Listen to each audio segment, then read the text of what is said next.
श्री स्वामी समर्थ। सर्व स्वामी भक्तांचे या चॅनलवरती पुन्हा एकदा मनापासून स्वागत आहे। चांगल्या वाईट दिवसांचे आपल्याला संकेत आधीच मिळत असतात, परंतु आपण ते संकेत वेळीच ओळखत नाही किंवा त्याकडे दुर्लक्ष करतो। धर्मग्रंथात सांगितले गेले आहे की काळ आपल्याला येणाऱ्या उद्याचे संकेत आधीच देत असतो। आपल्या आयुष्यात आनंद येणार आहे की वाईट दिवस सुरू होणार आहेत याचा अंदाज आपल्याला येऊ शकतो। हे शुभ संकेत जाणून घेण्यापूर्वी त्यामागील पौराणिक कथा जाणून घेणे आवश्यक आहे।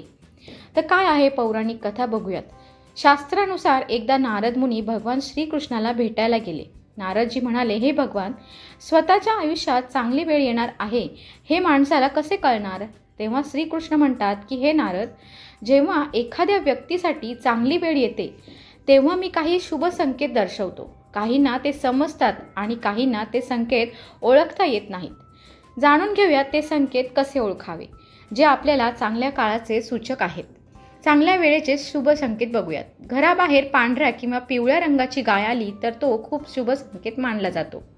आपण गायीला भाकरी पोळी खायला दिली पाहिजे, त्यातून आपल्याला पुण्य मिळते। घरातून बाहेर पडताना वाटेत कुठे हिरव्या भाज्या हिरवे गवत दिसले तर तुमचे रखडलेले काम पूर्ण होण्याचे ते संकेत मानू शकता।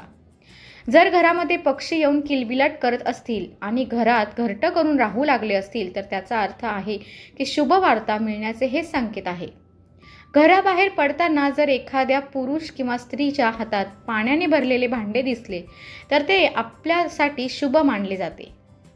कधी कधी आपल्या तळहातावर खाज सुटते, तसे होत असेल तर येणाऱ्या काळात आर्थिक लाभ होऊ शकतो।